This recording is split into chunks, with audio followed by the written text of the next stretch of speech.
शिव ऐसन गुरु जगत में न पाए पचताए बाबा ही ना पचताए बाबा ही ना मनल शिव के गुरु ताड़ी जाए बाबा ही ना मनल शिव के गुरु ताड़ी जाए बाबा ही ना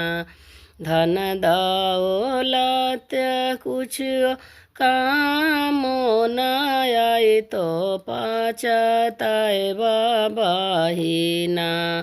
मनल शिव के गुरु ताड़ी जाए बाबा ही ना भैया हरेंद्र भैया तीन सूत्र देलन अपना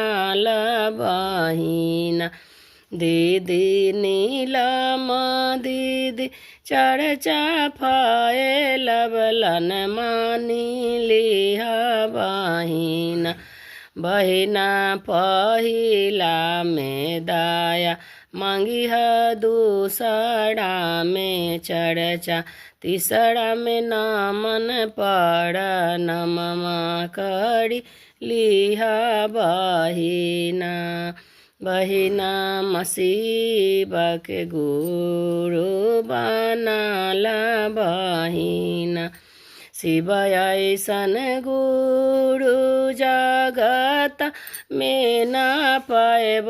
पचताए बाबा ही ना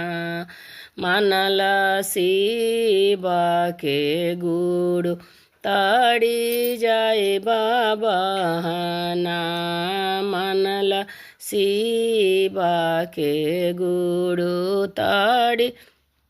जय बाबा ही ना भैया हरेंद्र भैया तीन सूत्र दिहलन अपना बहिना अपना बहिना मनल शिव के गुरु ताड़ी जाए बाबा ही ना पहिला में दाया मांगी है दूसरा में चर्चा करी लिहा बहिना बहिना तीसरा में न मन पड़ नाम बही।